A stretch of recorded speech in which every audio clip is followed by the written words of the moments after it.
भालेगाव बाजार ग्रामपंचायत नागरिकांच्या प्राथमिक गरजाही पूर्ण करण्यात अपयशी। दुर्गंधीयुक्त पाणी रस्त्यात येत असल्याने ग्रामस्थ वैतागले।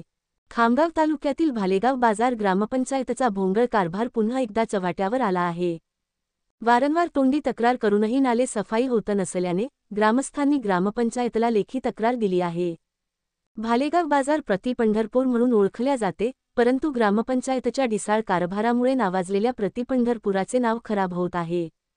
विठ्ठल मंदिर परिसरातून गेलेल्या अंडरग्राऊंड नालीमध्ये कचरा अडकल्याने सदर नाली पूर्णपणे बंद पडली आहे।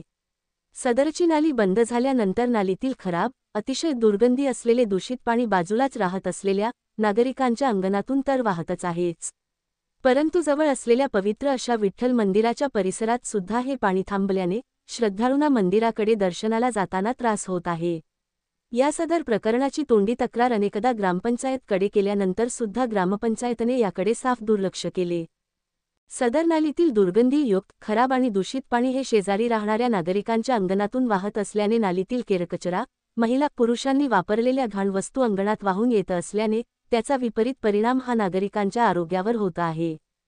याकडे ग्रामपंचायत लक्ष देत नसल्याने कंटाळलेल्या नागरिकांनी ग्रामपंचायतला अखेरचा पर्याय म्हणून लेखी तक्रार दिली असून त्या तक्रारीवर गावातील नागरिक गोपाल बुजाडे, गणेश सुरळकार, सदाशिव वेकडे, संतोष एकडे, सुशांत बुजाडे, प्रकाश भोळे, वामन भगत, बळीराम सुरळकार, अमता बेलुकार, रामदास चौधरी, श्रीकांत भोळे, प्रकाश बेलुकार इत्यादी नागरिकांच्या सह्या आहेत। बातम्या 24 तास न्यूज, खामगाव, बुलढाणा।